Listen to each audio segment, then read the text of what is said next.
When Demetrius Biller left his job as a top in-house lawyer for Toyota, he walked out with a nearly $4 million buyout. He also walked out with something perhaps even more valuable: internal documents, 6,000 of them, some potentially damaging. Not potentially, they are. They are very damaging because these documents can be used to establish liability against Toyota. Biller, who defended the auto giant in liability cases from 2003 to 2007, is now accusing Toyota of withholding information it was legally required to turn over during lawsuits.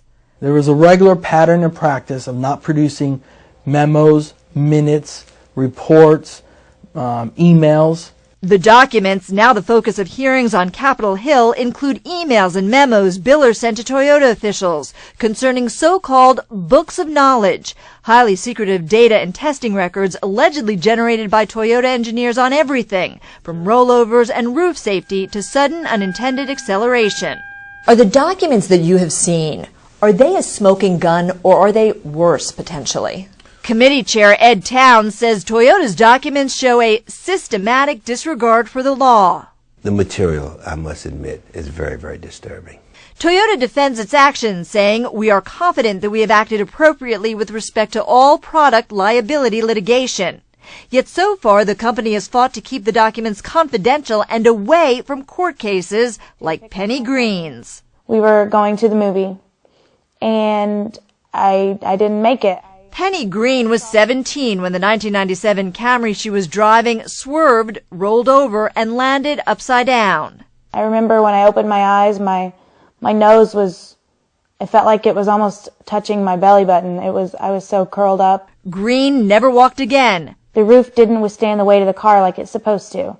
The case in 2006 settled for $1.5 million. The summary email Biller sent to his bosses says, quote, "TMS concluded that it would be better to pay a premium to settle this case and avoid producing the books of knowledge." Believing he'd been given all relevant Toyota documents, Green's attorney, Jeff Embry, had no idea how close he'd come to uncovering Toyota's alleged secrets. They were very careful to keep design information and very important information in Japan out of reach of our system. Toyota says these are trade secrets. Do you feel that way? Saying they're trade secrets doesn't mean you get to keep them secret from the court system. So why, if Biller knew a judge had ordered all information be produced, didn't he produce it? He says he tried and was told not to by a superior who told him, "But you have to protect the client at all costs." I said, "Even if that means committing criminal acts or violating the law?"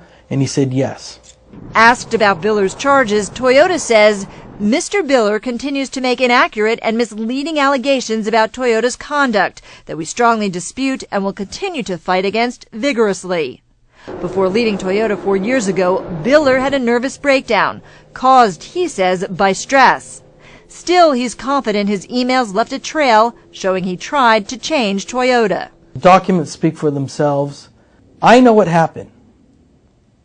I know exactly what happened. I know the names of the people who are responsible for it. I know where the skeletons are hidden. As for Penny Green, if a judge finds Toyota did hide documents, all I want is justice for that. They just need to take responsibility for their actions.